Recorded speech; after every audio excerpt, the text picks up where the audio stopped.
Philadelphia. Do you like it? Very much. I love where I live. Where I want to start is where I start with everybody, even atheist quantum physicists. I just want to hear about the religious or spiritual background of your childhood. Was there one? Mm-hmm. I attended an Episcopal church in Los Angeles. I sang in the children's choir. I was an altar boy.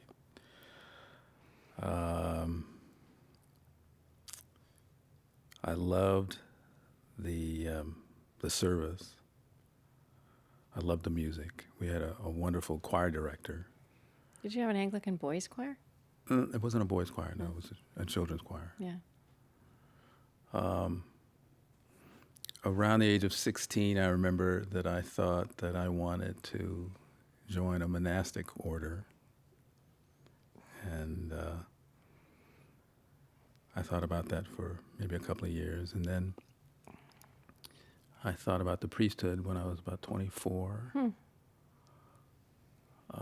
But music had always been a part of my life, and singing at 27 just took over. So. The monastic impulse. Mm-hmm. What was that about? My love of quiet, that was a big part of it. And I also liked the discipline of the hours. You get up early in the morning, you have a service, and a few hours later, around 9, you have a service, and then at noon, It's a you rhythm stop. of life. There's a rhythm to the day. Mm-hmm. I like the fact that you stopped whatever you were doing at a particular time, and you reminded yourself, you brought yourself back to your calling. You brought yourself back to, the voice of God as well as you could. And I really thought that I wanted to share that life. That's really interesting. And I mean, I know there was a musical background to your childhood. Yeah. Your family's musical. I was curious. I mean, your father was an opera singer, and a great opera singer. I did also read that he liked to sing the spirituals. Oh, and he did a fabulous job. I haven't heard anyone sing the spirituals as well as my father. He really knew how to find the dirt in the bones and the tunes. Well, when I was reading that and I was listening to your music and thinking about you, I was also thinking how the spirituals are also kind of music that emerged in the thick of life, kind of improvisationally, and then they got carried forward in time in this very organic way. I don't know. Do you think that was part of the formative influences that were there for you? It certainly could have been. Are you talking about improvisationally, the way that I work, or what? Yeah, I mean, just the spirituals as part of that musical background, the musical beginnings of your life. Of my life. Those are some of the earliest pieces that I heard. I remember as a kid growing up were the spirituals. My father had the good fortune of being taught how to sing the spirituals by Hall Johnson, whose grandmother was a slave, and taught his mother how to sing them correctly. Wow. So he had a genuine feel and understanding of the Negro spiritual and how it was to be sung. I mean, you just can't sing, no harm, no harm, no harm, tell brother light. You had to give it a little bit of a swagger to it and bend some of the notes. I remember going to a choir rehearsal once and listening to them sing a Negro spiritual, and they sang the lyrics. It was too straight, so I had to sort of retrain them to think a little bit differently. And it was I think some of them were very uncomfortable because it was a white choir. It was a Caucasian choir, and I had to put a little bit of color into them. And that was, I think, a challenge for all of us, actually. So, I work with the human voice in radio. Yeah. And people in radio, I think a lot about all that the voice can convey. I mean, I do a lot of my interviews just by ISDN, where all I'm working with is the voice. And people in radio often say that radio is also the most visual medium. And I think of you as kind of an explorer on the front, on many frontiers of the voice. How do you think about what the human voice alone can convey? Is that something you ponder in that way? I do. I've thought about that many times. One of the reasons that I enjoy singing songs without words is because it allows the individual hearer to bring their own story to the sounds that I make. So instead of singing, now I love songs with words. There are some absolutely fabulous lyricists in the world, and I wish that I had the talent to convey an emotion or a feeling to someone with the right nuance, using words. But somehow I've gotten into conveying emotions through simply sounds, because it affords me the opportunity to sort of have almost an individual meeting, like you and I just speaking together, just the two of us.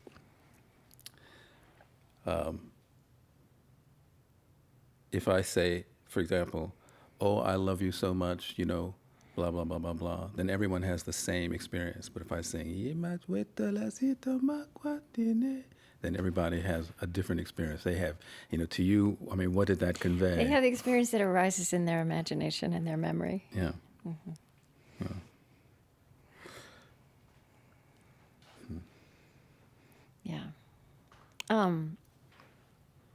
The other thing though is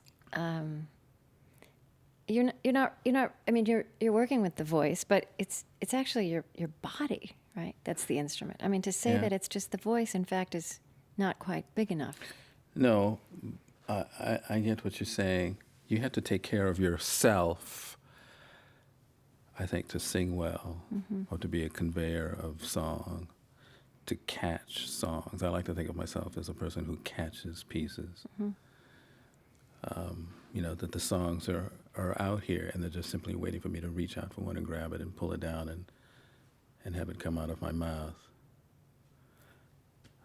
I digress. I don't even remember what your question was. What are we talking about? That actually your instrument is not is bigger. It's more than the voice embedded more than in the larynx. body. And and also the way a person takes in music, just listening to music is very. It just doesn't just come through your ears. You feel it in your gut. You feel it in your nerve endings, right? It's a very whole body experience, although we don't always talk about it that way. I remember going to a concert of a big band. I don't remember what the name of the band was, but it was in Los Angeles, and I was really getting involved in music and loving music, and I was a student of music. I was a young college student, and I was going out a lot and listening to different groups, and I remember seeing this band play, and the band was wailing, and they were doing a great job, and I was really, really moved by it. And I thought that I had sort of reached the pinnacle of whatever emotion I was feeling at the time when someone all of a sudden in the band stood up and sang. And I remember that it took me over the edge. I had almost forgotten what the voice could do, but at that moment I was reminded, as deeply as I had felt this song or this piece that this band had played, it wasn't until this person got up, stood up, and it was a surprise. It wasn't announced. It wasn't in the program. He stood up and started singing, and I thought, wow, this is even taking me even further than I thought that I could go. So the voice is pretty amazing in that sense, And I've watched you on stage. Yeah. Again, I've been listening to you now for a couple of days, preparing for this. I don't know if you can answer this question, but a question that rises in my mind is when you're singing, when you're making your music, because singing is not really, it's a little too small a word also. What does it feel like to be in your skin? I'm very relaxed on stage. The stage is my second home.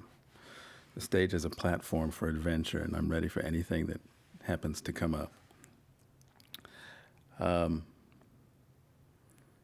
I feel safe. I feel rested.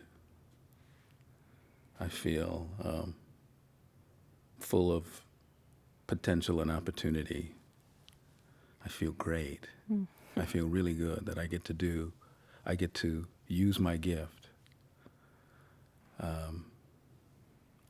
It's very gratifying, you know. Mm-hmm. I feel, my father was a humble man. He was a fabulous singer, but he was very, very humble, and he used to say, God's given me this gift. He's entrusted me with a talent, was what he used to say, and it's my job to take care of it. And those words have stuck with me. I feel like that I've been entrusted with a talent. It's my job to take care of it, to do my best, to give the audience my best. And by best, it means I'm myself. I'm as close to myself as possible. I'm as close to my genuine self. When I do workshops with students, we talk a lot about performance because they all want to perform, and I tell them to do their best not to perform. Simply be themselves, the same voice, the same self that they are when they're simply walking from class to class or standing in line waiting to get on the bus or whatever, and they sing with total self. They're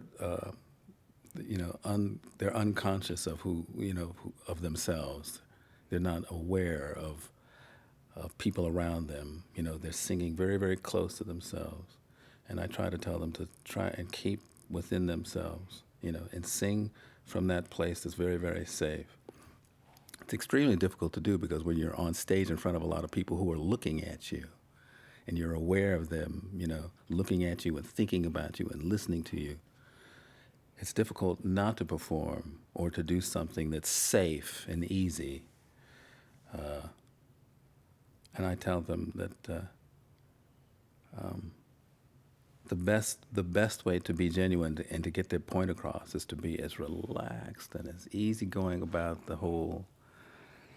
Yeah, but as you say, it's kind of a paradox of the human condition. And in some ways, that's what we all work to do all of our lives, is just to be ourselves. To be ourselves, to be childlike. Picasso said something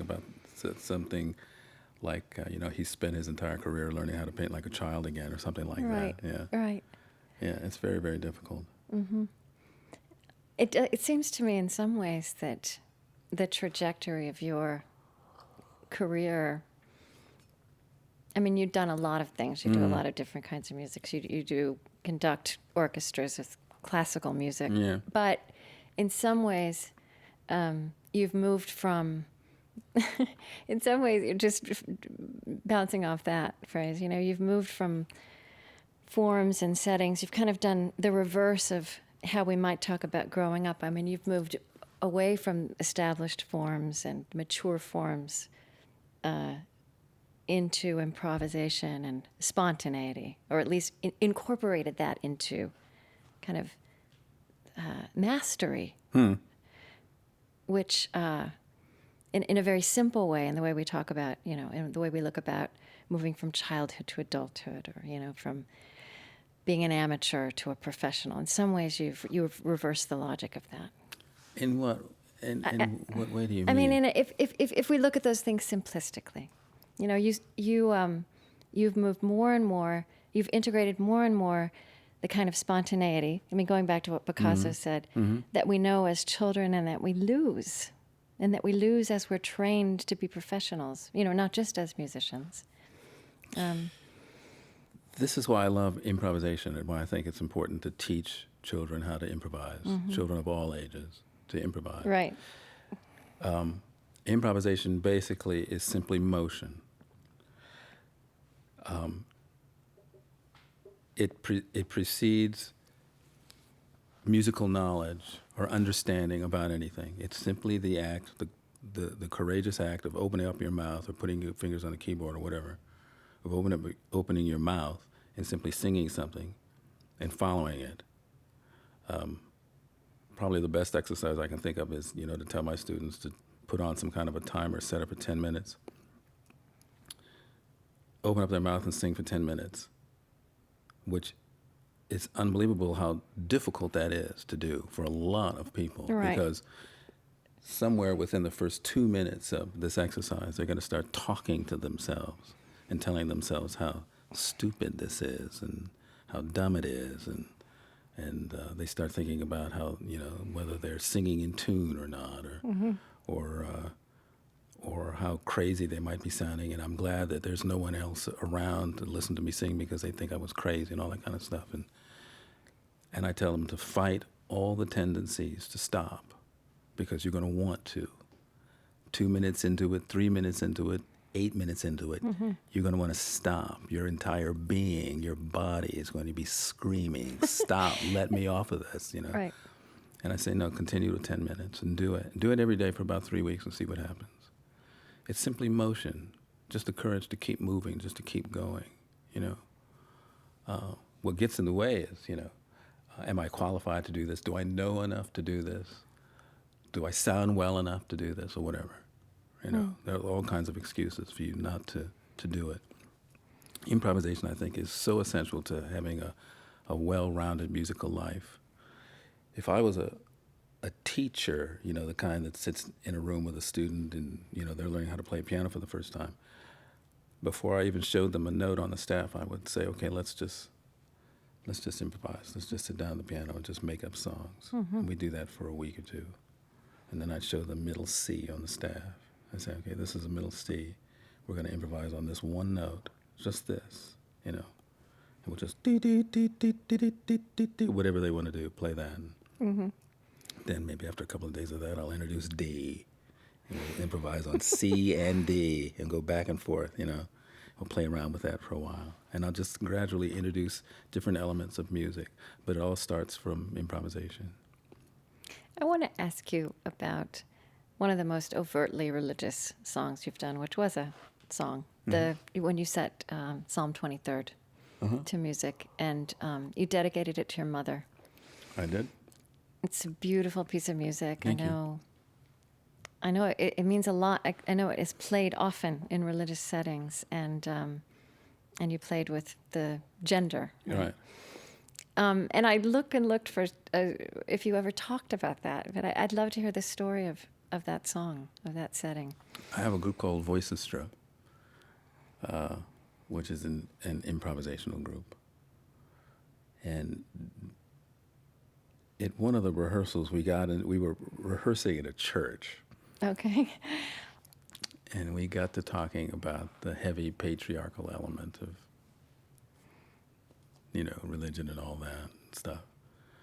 And at the time, one of my musical exercises was to write a piece of music first thing in the morning. So I would get up, and before I would do anything else, I'd go into my studio and I'd write. And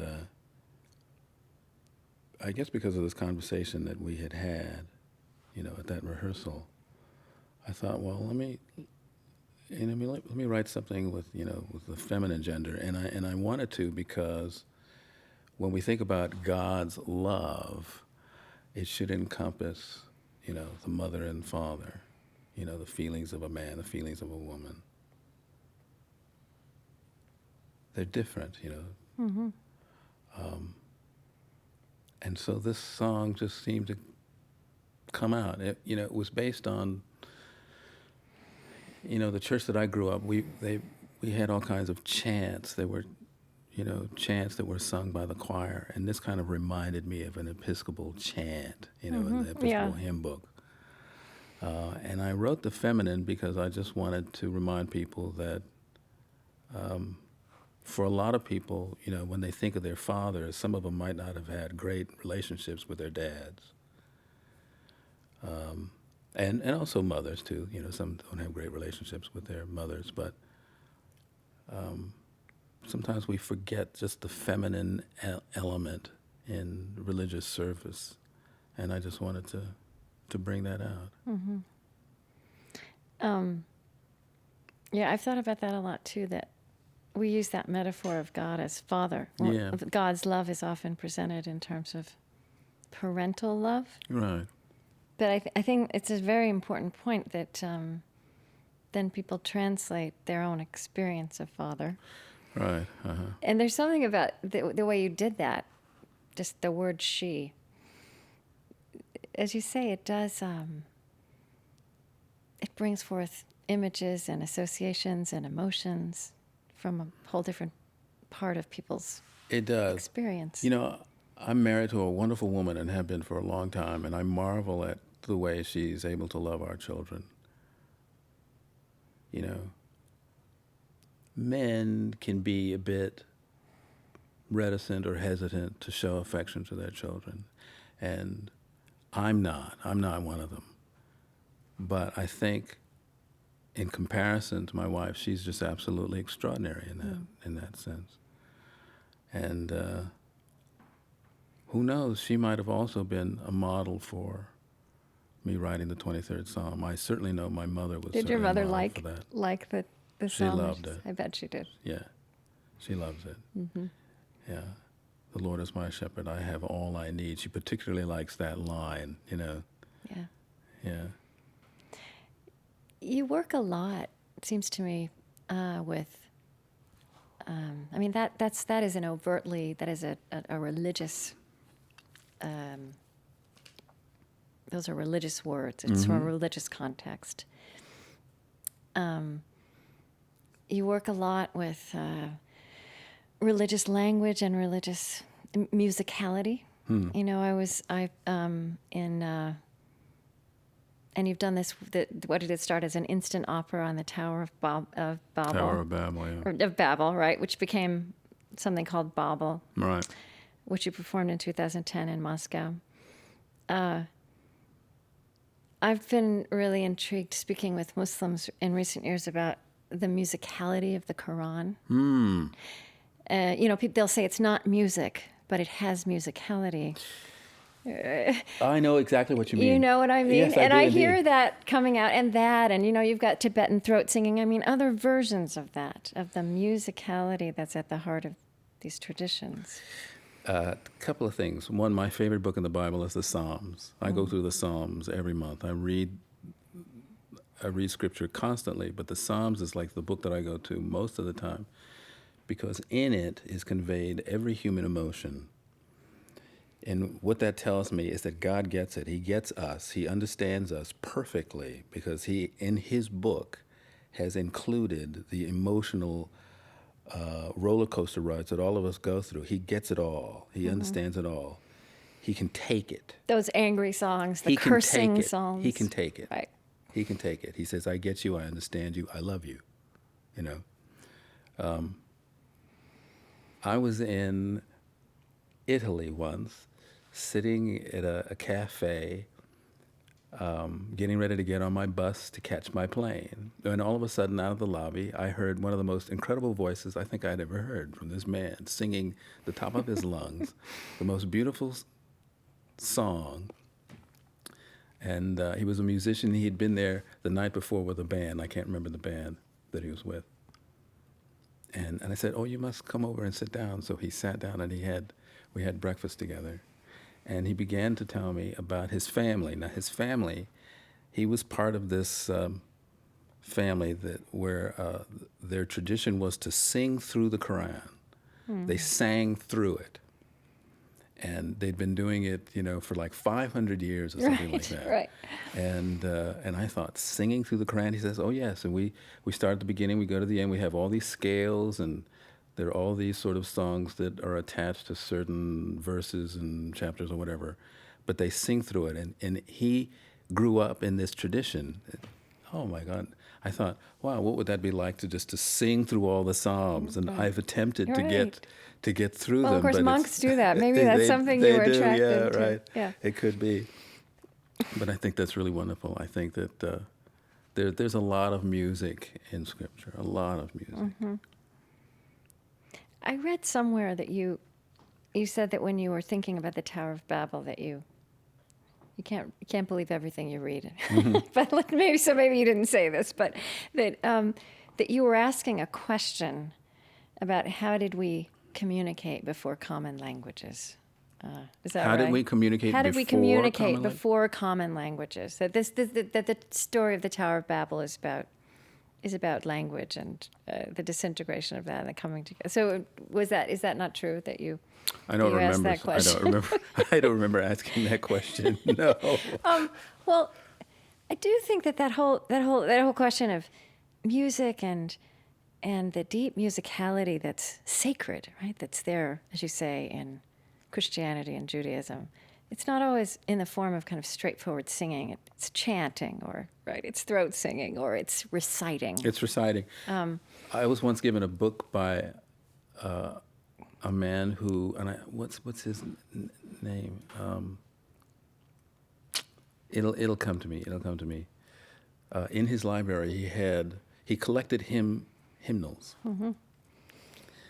And I was just thumbing through his library, and I found this one little book called Spiritual Songs. And I opened it, and it was the words to hymns, but not the music.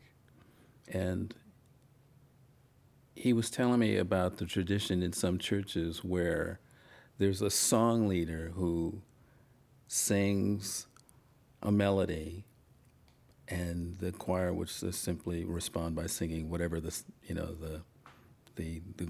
song leader would sing. Right. So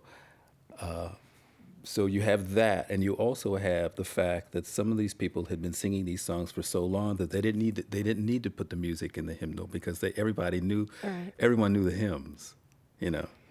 Okay, turn to 176, hymn 176. 176. The Lord, da, da, da, da, da, da, whatever. Turn to 825. Bum, bum, ba-dum, ba-da-dum, bum, ba, whatever. Everybody knew all the tunes, So you have that on one hand, and then you also have the improvisational element where the song leader would sing, "Oh, Lord, yeah, follow you with all my heart. Oh, Lord, I follow you with all my heart." They would just make it up on the spot. You're living in Philadelphia now, and I'm just remembering a summer I spent in Philadelphia in what were they? I think they were American Baptist. It was an African American congregation, South Philadelphia. Okay. And they just got together. I mean, before church started. I don't know what time church started, 11 or 12, but you sang. They sang for 2 or 3 hours. You prayed and blah. Yeah. Absolutely. Just like that. Yeah. I attended a church called Zion Baptist Church in Philadelphia for a little while. And the reason I don't go there often is because the services are all day long. Yeah, because then there's lunch after church. They just stay in church all day long. And I had to admire that, because you must definitely feel the spirit when you've been surrounded by these people for so long. But the first few services I attended, I realized that before the preacher got up on the pulpit and said, "Good morning, people, how you doing on this wonderful Sunday morning? God bless you all," stuff like that. They had been singing for a good hour. Yeah. A good hour, and just praising the Lord and just jumping up and down and having a wonderful old time and feeling the Spirit. And I thought, oh, that's great. That's what we need. That's what we need. We need to have more of that in our churches. They become a little bit too staid and really kind of boring. I remember talking once to a charismatic sociologist. She was Catholic. She was charismatic, and she studied. She's charismatic Catholic, and she studied charismatic Christian spirituality. And one of the things she was saying about why Pentecostal Christianity is growing so quickly, which it is all over the world, is because it brings back in this whole body cathartic part of religious experience, which through most of human history has been at the heart of it. And I was actually thinking about this when I was listening to Babel, because you heard that. You heard that this human attempt to reach out to, grasp, immerse oneself in what is sacred, right? To touch that, to evoke that. And music is such an important way of getting there. To me, that's why the Psalms, I think, it's not an accident that it's in the very center of the Bible. If you just open it up and you come to the song book. Yeah. I've been doing this for a long, long time, singing in front of people and having a great, great time. And, it's one thing when someone says, "Oh, man, how did you do that? How did you sing 2 notes at once? And how did you do, technically blah, blah, blah, blah, blah." But I remember so well, I'm reminded why I do what I do. And this is why I do what I do. At the end of concerts, instead of doing an encore, I've sort of turned it up I've decided to do question and answers, you know. So we turn on the house lights, and I get a chance to see my audience really for the first time. And, you know, let's just hang out. What do you want to talk about? What do you want to ask me? You know, and so I get all kinds of questions. And I remember this wonderful woman standing up one day, and she said, I feel so good. She said, you have made me feel so good. You know, and I don't really know what to say other than that. And to me, that's what it's all about. Mm-hmm. That's the whole bottom line. That's why I'm a musician, you know. And, you know, and this is connected to what we're talking about, I think. There are all these videos on YouTube of you teaching the pentatonic scale to a crowd full of people at World Science Festival. But so when you perform and when you do something like that, you get people singing together. And there's something completely elemental and life-giving about that, right? I mean, we don't do that in this culture very often. When you have the experience, you wonder, why don't we do that, right? Why don't we sing more often? Yeah. When we want to. You know, I've always believed that audiences, they want to sing. They want to do it. You know, people ask, like you, why? How do you get people to sing? And I think it's just because they're ready to. They're ready to. And by now, coming to my concerts, they know they're going to get the opportunity to sing because I want them to. To me, the audience is what it's all about. You know, and getting an audience to sing is, for me, the high points of my evenings is hearing 3,000 voices, you know, singing with me. Mm-hmm. You know, we're making music together. That's what it's all about. Mm-hmm. You know, in the beginning, yeah, of course, it was all about me and this is what I can do and stuff like that. But, you know, I guess as you mellow with age or mature with age or whatever, you know, you recognize that your audience is what it's about. You know, it's all about getting them to remember who they are and what they can do. I mean, who hasn't had this fantasy? You go to a concert, you're listening to this great band, you've got a wonderful voice, you know, you hear the background singer singing, and they're leaving out that one note that you love, and so you sing that third part. You know, you're sitting in your seat, but you're still singing their part, and you wish you were up on stage with them. Or who hasn't had the fantasy of, you know, you're attending a symphony orchestra. It's 8 o'clock. It's 8:15. It's 8:30. The conductor hasn't showed up. You know, the orchestra personnel personnel director walks out on stage and says, you know, the conductor can't make it. Is there anyone in the audience who knows tonight's program? Would they lead the orchestra, you know, through Beethoven's Seventh Symphony? Who hasn't had that fantasy that all of a sudden you've been given the opportunity to direct this great, you know, choir or orchestra or sing background vocals with a really great band? Everyone has had that fantasy, you know. So they want to do it. They're ready to go, you know. It's the karaoke, the impulse behind karaoke. Yeah. What is it? If I ask you, you know, if you think about what does that teach you? What do you take from that about like what makes us human or the nature of God? Because there is something. It's rare, but it's also completely essential. When you experience, it's completely essential. The singing together. Singing together.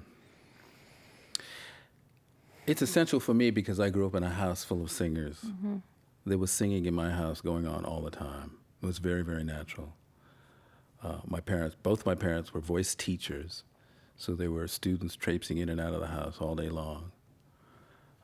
When my father made his debut at the Met in 1955, the entire sort of African-American classical community would come by the house to congratulate my dad, you know. And there would always be singers in the house having sort of like singing parties. Mm-hmm. My mother was the soprano soloist at the church that I grew up in. So there was singing going on all the time. To me, it's very, very natural for me to break out into song because I do it all the time. Mm-hmm. That's just the way I grew up. And so it's always, I'm a bit stymied by sort of the lack of desire from an audience. Well, no, that's not what I want to say. That's not what I want to say. What I want to say is, I don't understand how a performer, and I don't like that, I use that word sparingly because I don't like to think of myself as one, but isn't it about getting the audience? Isn't it about the audience more than themselves? Isn't that what it's about, you know? I've been trying to think of ways to get an audience to sing even more than I've allowed them to in the past. You know, how can I really make them the band, you know? Because I think it's so important. What this woman said the other day, she says, I really feel great now. You know, this is what I want everyone to experience at the end of my concert, is everyone has this sense of rejoicing or joy. Yeah. You know, because I want everyone to feel joy at the end of a concert. I don't want them to be blown away by what I do. I want them to have this sense of real joy from the depths of their being. That's what it's all about. Because I think when you take them to that place, then you open up a place where grace can come in, you know. Can you explain why music does that? Why singing? Oh, gosh, isn't it a wonderful thing? It is a wonderful thing, what music can do. There have been nights when I've walked on stage and I have felt absolutely awful, just terrible, you know, physically, you know, ill, raging headache or something, you know. And at the end of a concert, you know, I'm 70% healed. You know, the headache is is like gone away. Or there have been nights when I've emotionally been just maybe a little bit off. Maybe I've had an argument with someone or misunderstanding with one of my children or something like that, you know.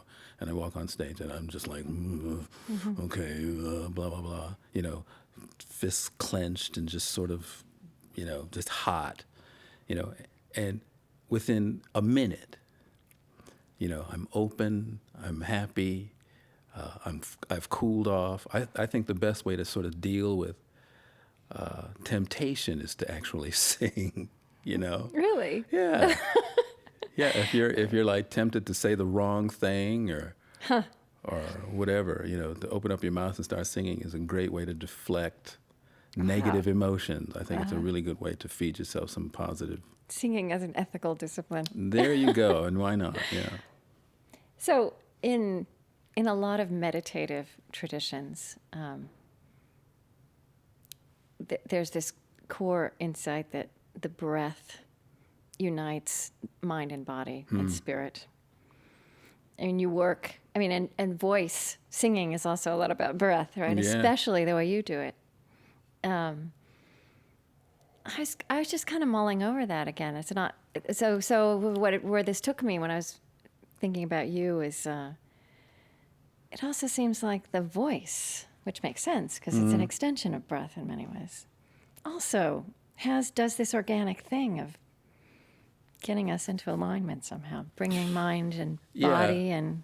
I, at one point, attempted to practice some kind of Buddhist breathing discipline, you know, watching my breath, you know, just simply watching it. It wasn't enough for me, you know. But when I started singing, to me, that's what was missing. You know, watching my breath was one thing. Watching a sound is another. Watching a sound on a breath is another thing altogether. And I've pretty much kept up that discipline. Even now, when I'm on stage, I watch what comes out. I hear it, but I also watch to see. I mean, you can imagine notes coming out of your mouth. You can imagine that when you sing. Just like you can imagine words, you know, I love you. You can imagine that. Yeah. You know?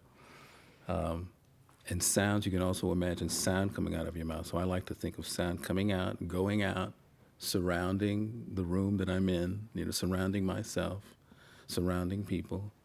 What did you say also? Sound, you can watch sound and watch sound on a breath. Did you say that? Watch sound on a breath, yes. I mean, can you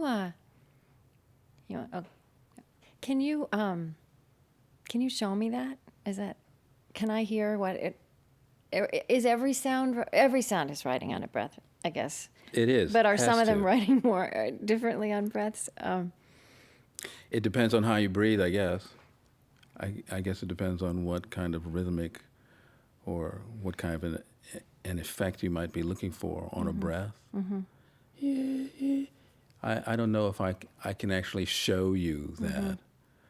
So you mean that when you're singing, though, I mean, that's interesting. So you're watching the sound like you might watch the breath in meditation. It's happening, and you're paying attention to it at the same time. Paying attention to it, yes. You're simply watching it come out. Now, I have to say, in the very beginning, I didn't understand that, and I wasn't doing that. That came over time. Like, when you do something, any activity over and over and over again, you've been doing these interviews for years now, and you don't even think about them, I guess, anymore. I guess you certainly do your research. I mean, we do our research. Yeah, but it's different every time, right? It's different every time. And yeah. every time it's risky. You don't know what will happen. That's just right. knowing the techniques doesn't control the experience. That's and you right. don't even want the experience controlled. I spent a lot of time, quite a bit of time, working with a pianist by the name of Chick Corea. And a few months ago, he was playing at a club called the Blue Note in New York City with Roy Haynes on drums. I can't remember who else was in the band. And I couldn't attend the gig, so he invited me to the sound check. So I just went to the sound check, and I'm sitting in the club, and he's playing.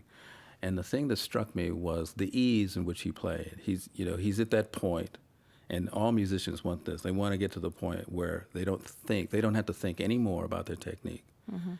They simply have it. It's not something they struggle to get, anymore. They've got it, They're not conscious of themselves playing. They just play. They're not thinking about playing. They're just playing. And it's taken me a long, long, long time to get there. I started singing at 27. I'm 61. And now I can say that I've gotten to the point where I don't even think about singing. I just sing. It just comes out. There used to be a point where I would be afraid of making mistakes. I'm no longer afraid of making mistakes. I make them every night during a performance. Something happens. I meant for my voice to go right, and it went left instead. I meant for my voice to go up, and it goes down. And wherever my voice goes, wherever it takes me, I just follow it. I just watch it. It leads me to whatever, I trust it. I did actually want to ask you, I remember when my kids were little, it was around the time that your Hush album came out. And I remember dancing and singing around the house with that. And I was wondering, when your children came into your trajectory, into your life and your musical life, and how that changed you, or how that, did that affect things? Oh, my goodness. Well, you can't have children without them affecting just about everything that happens to you. I sang to each one of my children in the belly. Certainly we were going to concerts when, Deb was pregnant and all. We would, be going to concerts and whatever. So they certainly heard a lot of music before they even came out. Yeah. I was more conscious about my responsibility of just doing my best to get home and be a father as much as possible, which was very difficult in the beginning, when you're building a career and all. But I wanted to be home all the time.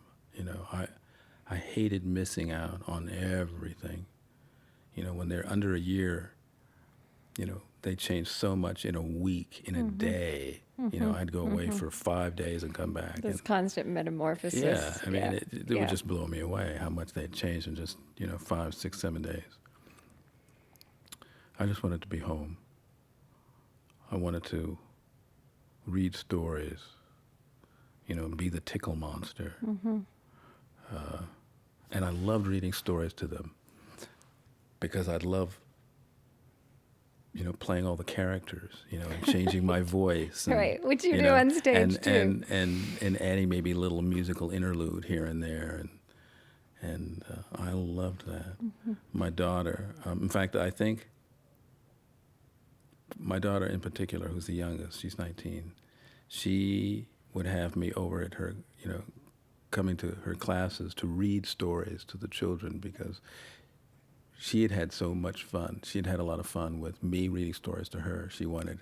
I would imagine it was more like musical theater, though, than just well, reading stories. I loved reading stories to the children and finding the right book putting on the right voice to tell a particular story. It was so wonderful for me. I loved it.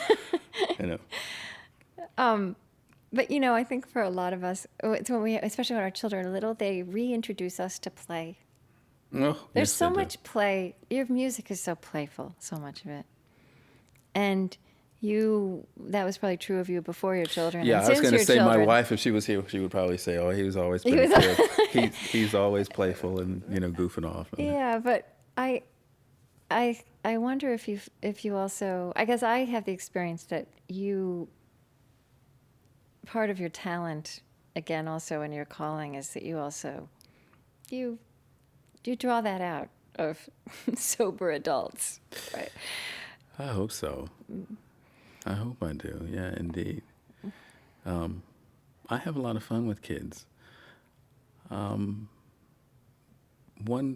I was invited to a classroom, I think of first graders. So everyone's about, 6, 7 years old, something like that. And, I walked in. I wasn't sure what I was going to do. And the teacher had written his name on the blackboard. And I remember I found his name really, really interesting, whatever it was. And I said, okay, let's make up a song with your teacher's name. And so we made up this sort of basic song, very, very simple verse for them to sing. And then I would have each one step out and sort of make up a verse. And we would write the verse on the, something about their teacher that they thought was interesting, whatever that was. Mr. So-and-so wears blue ties to school every day. So blue ties. I write that down. So-and-so eats his lunch in his car, eats his lunch in his car. We wrote that down. So by the end of this 30-minute period, we had made up this song about the teacher with all these verses. And I think we might even thrown a couple of dance steps in there or something like that. Right. But, I never really know. Believe it or not, working for young children kind of scares me a little bit because they're just so free and so just open, to everything, really open, and I envy that, and I'm trying to get back there. But they can be a little bit intimidating when you want to try and keep their attention, keep them engaged, because they can get a little bit out there and away from you. They get distracted. So it's very, very challenging. And when I was working with the St. Paul Chamber Orchestra, we would do these. We'd go to schools and give these performances, and it's one thing to say, yes, and now we're going to play this piece by so-and-so, and then we play the piece, blah, blah, blah. But I'd have the kids, conducting the orchestra. I'd have them dancing, We walked into a classroom once, and they had these paintings all over the walls, And I'd say to the orchestra, okay, see that painting over there? Let's play that painting. And so we would play that painting, and let's play this painting. So they would play that painting. I just love whatever comes up. Just take a chance that it's going to work itself out. You see, that's the thing. You just have to sort of take a chance it's going to work out. People won't improvise because they think they're going to fall flat on their face and it's just not going to work out. But you have to trust that it will, And with kids, they just trust that it's going to work out. Mm-hmm. So much of what you say about what you've learned about music is also just true of life, right? Yeah. I mean, the challenge of just being yourself, the reality that you will make mistakes and that it's... Oh, my goodness, yes, of course. Right? Yeah, that's right. Yeah, it's all about that. If you can't play with 4 strings, play with 3. That's what it is. If you've got a guitar with only 1 string on it, then play a 1-string guitar. But you just use what you have, and do your best. And there you have it. Yeah. Do you ever think about what is it about you that made you that has allowed you to inhabit music like this and really as a, what did I say? What did I say at the beginning? I thought of you as an explorer on the frontier of music, but it's also as music as a human frontier. You know what I'm saying? And what was the question? What makes me? Yeah, what is it? Well, it's funny. The first thing that came to my mind was watching my father give voice lessons. Very passionate man, very dedicated to his craft, and expected you to be the same. He nowadays, I guess it would be considered not politically incorrect, but he wasn't afraid. He wasn't one of these teachers that says, "Oh, wasn't that wonderful? Isn't that great? You're really fabulous. Yeah. Now let's do it again." Blah blah blah. Mm-hmm. He would just let you have it. Say, "Oh, that wasn't good," and I'll tell you why. And he would go through A, B, C, D, and then he'd say, "Okay, sing the song again." So the singer would go, "Hurrah!" He said, "No, I didn't." He'd stop him and he'd say, "I didn't see you. I didn't see you breathe. Let me see you breathe." And so you go through it, breathing exercises. "Okay, let me hear you sing it again." "Hurrah!" Stop. You didn't say the word correctly. Let's sing it again. "Hurrah!" Stop. The comma. Did you see the comma there at the end of this? Right, right. And merciless. I mean, he would just go on and on and on. And if the student ever got the chance or had the chance to sing through the song again during the hour lesson that they had, he'd be really, really lucky, because my father would stop them over and over and over again. Why? Why did you do it like this? What are you thinking about? Who are you supposed to be?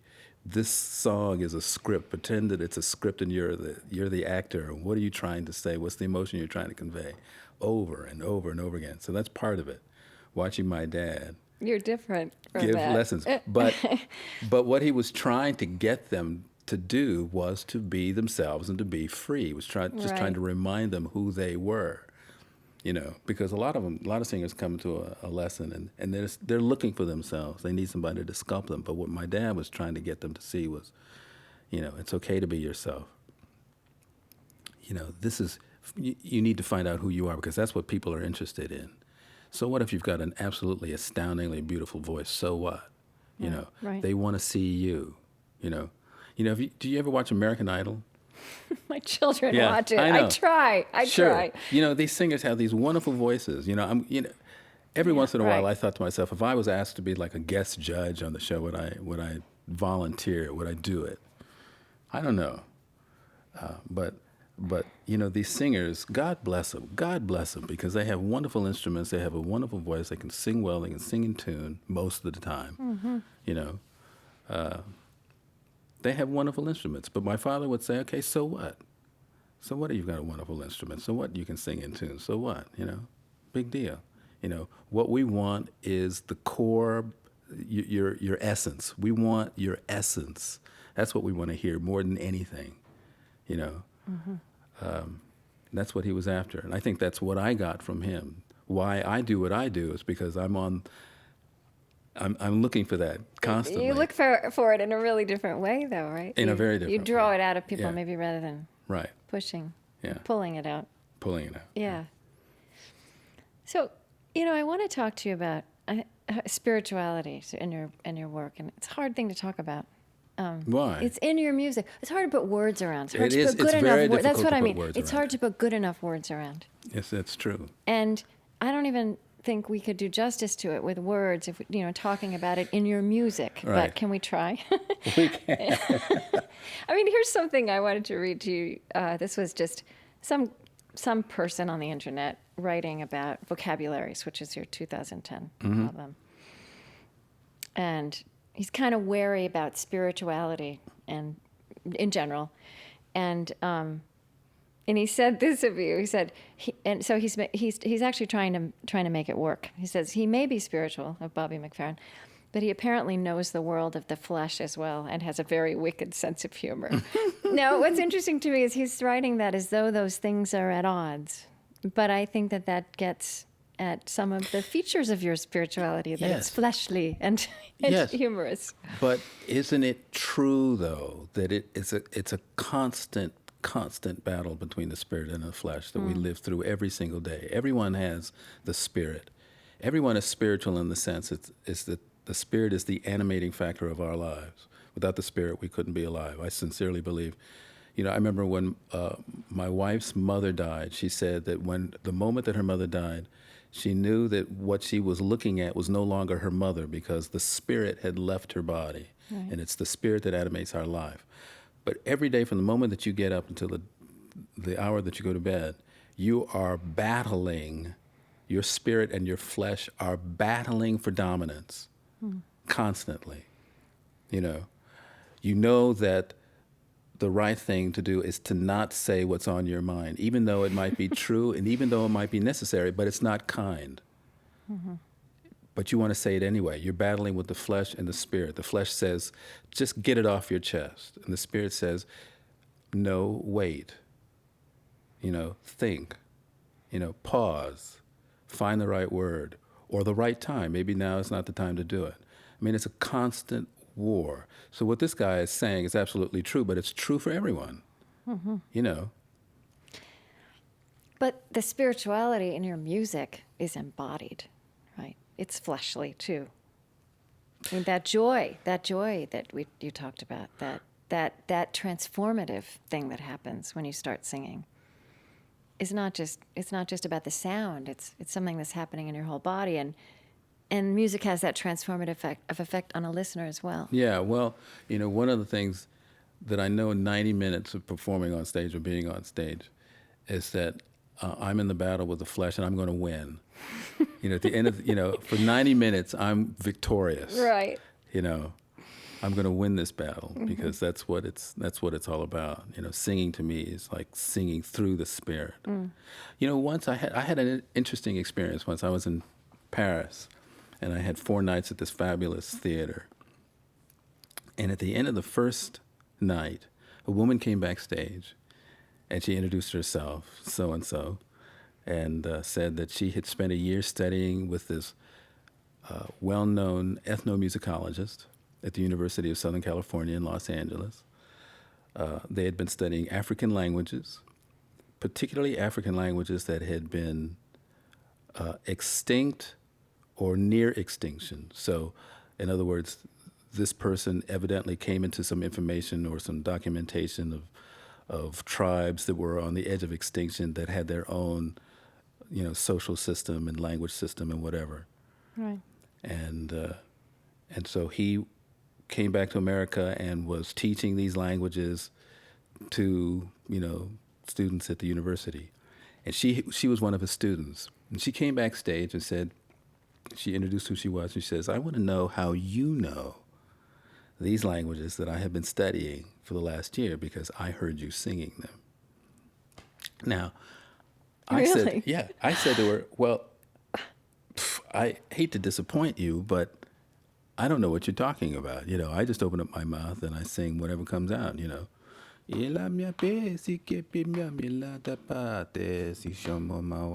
because to me, that is a language, and it sounds better than it just sounds a lot more interesting. Yeah. She says, well, I heard moments when you were singing these sounds, these languages, that I had been working on. I want to know how you know them. And I said, well, I don't know them, and I hate to disappoint you. But what that got me thinking about was the fact that we are embodied memories of our ancestors. I have my father in me. I have information in my head. I know my dad. I can tell you stories about my dad because he told me them or I watched them. And he, in turn, is a memory of his father, and so on and so on and so on. So I began to think, well, am I accessing a memory when I sing? And this is the only way I can access it is through my voice. Is this the way I get to it? And I find that actually kind of interesting. That's really interesting. It's like an ancestral memory, like we all have it. So how far back does it go? I mean, maybe it goes all the way back. You think singing is older than language? That music is older than words? I don't know for sure. I just don't want to open up my mouth to say anything because it sounds good, but I don't really know. I don't know. But I guess also what I'm getting at in that question, and obviously neither one of us can answer it, is whether music is an especially powerful way to access some of those memories. Do I think that? Oh, absolutely. Do I think that music is a tool for more than entertainment? Definitely. Is it a tool for inner attainment? I use it for that. I use it to pray. I sing my prayers. In my room, in the morning, in my morning discipline, I walk the floor back and forth, and pray. And sometimes all of a sudden I just start singing something because it's the best way I can get it out. I can't get it out any other way. Sometimes I'm walking back and forth. I don't even know what to pray about. I just start singing and something comes up. And so I just latch onto that and start praying about that. How do you think about mystery? Is that a word you use? I do. I use it quite a bit. I love the mystery of improvisation. You never know what's going to happen. In fact, as a conductor, I hated over-rehearsing for the simple reason that I didn't want to take all the mystery out of the music making. If I gave all the instructions and the directions to the musicians and they knew exactly what I was going to do every single time we did it, there's no reason for them to look at me, because they know everything's going to happen in advance. So I would kind of under-rehearse a little bit because I wanted them to wonder what the music was going to be like that night, I mean, I'm an improviser. The first time I stood in front of an orchestra and looked over at the bass section and saw 8 double basses there, I could not understand when I went over to the basses one day and I said, at the concert tonight, let's play blues in B flat. Well, and they said, well, I don't know how to play a blues in B flat. I was completely dumbfounded. I thought that every bass player could play a B flat blues, so just to show you how naive I was about it. But anyway. Mm-hmm. Mystery. We were talking Yeah. about mystery. I Yeah. love mystery. I have no idea what's going to happen tonight. I'm looking forward to finding out. Mm-hmm. I mean, that's what it's all about. Mm-hmm. I've also heard you use another word that has lovely religious connotations, redeeming. You said Redeeming music qualities. has to be redeeming. It has to be redeeming, yeah. What do you mean when you say that? Well, I think it was a reaction of, sometimes I listen to the radio, and I'm absolutely appalled and shocked at some of the things that are being spewed out of people's mouths and going into our ears, and especially very young ears during very formative years. Some of these children are listening to some frighteningly wicked and violent things that are coming out of the airwaves. And when I have an opportunity to talk to kids about music, one of the things I say to them constantly is we need some music that has a redemptive quality, music that lifts people up, something that's positive, life-affirming, we need that kind of music on the airways. We need to hear more and more and more of that, because music has become now a vehicle for very violent thinking, and some children are just not, they just shouldn't be listening to this stuff. Now, your son, your son is a musician. Yeah. Taylor. Right. I often find with some of these phenomena of what's really bad in the world today, there's often just a parallel. It's opposite. That's it's both and. Mm-hmm. So I mean, do you also find that they are ready for that message of redemptive music my and kids putting are redemptive definitely sound out there? They know me. They understand it. They know what my soapbox is, and they dig it, and they're with it, and they're for it. Unfortunately, I can say for all 3 of my kids, they know music is a very powerful tool for transforming people's lives. Yeah. It is very And the kids you talk transformative to power. as well, Yeah. do they also, is this something they know, do you feel? I don't know how much they know, Mm-hmm. but if they don't, I'm here to tell you that we need music that's uplifting and powerful, Mm-hmm. powerful in a positive sense, because wicked things are powerful too. Evil things are powerful. Right. Right. Yeah. Music is powerful enough to counter some of that, isn't it?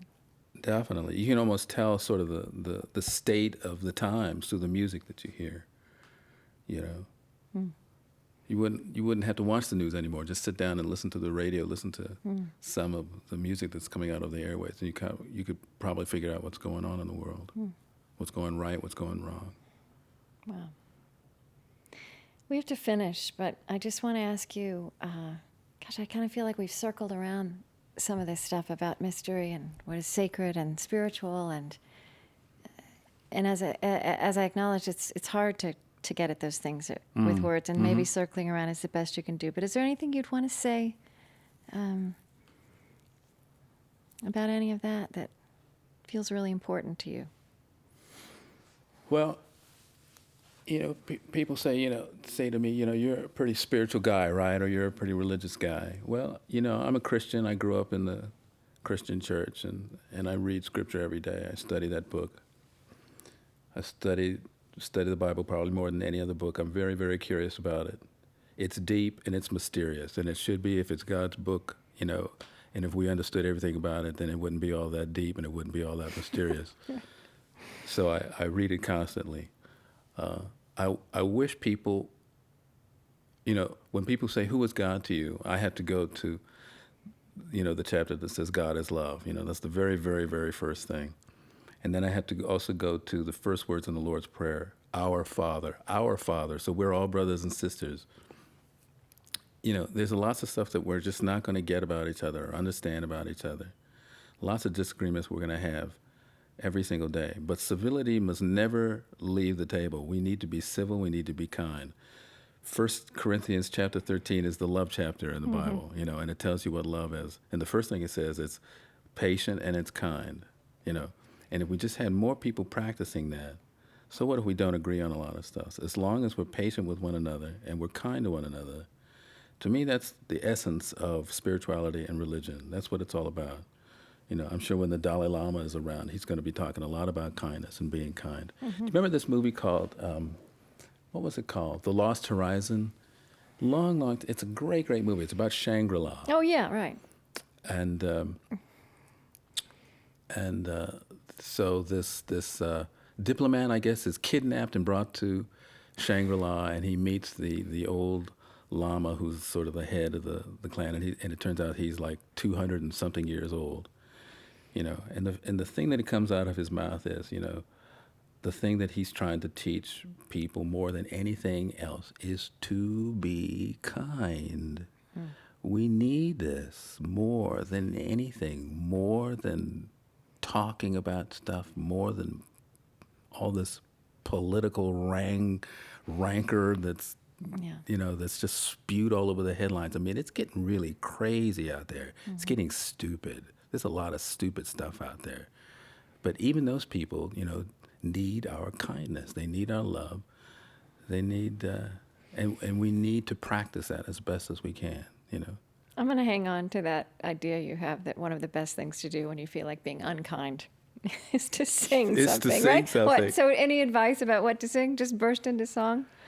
Oh, gee. Just burst into anything, I guess, that just sort of deflects your mood or helps you to reflect and see, what you need to take care of at the time. It's very difficult, isn't it? I mean, it's extraordinarily difficult. But if it wasn't, then it wouldn't be worth as much, I think. Thank you. You're welcome. Thank you. We could go on though. I know. We could talk some more. Like what is it? Just an hour? All right. Nice to meet you too. Yeah, you're very welcome. Take care. That's what makes it a spiritual discipline. Yeah. See ya.